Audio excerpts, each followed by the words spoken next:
আসসালামু আলাইকুম। আজকে তৈরি করব শুকনো মরিচ দিয়ে রসুনের ভর্তা।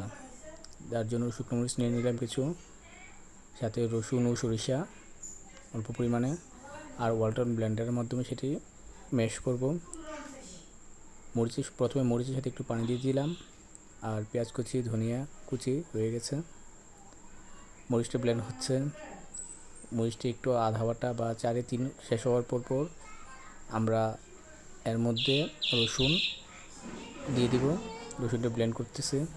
ওয়ালটন ব্লেন্ডার দেশীয় পণ্য, কিনে এখন ধন্য।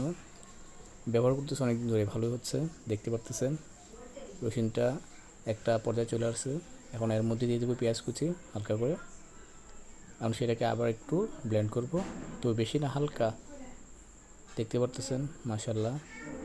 আর এই ভর্তাটা সবাই ট্রাই করবেন, ইনশাআল্লাহ মুখে রুচি চলে আসবে। ভালো থাকবেন সবাই।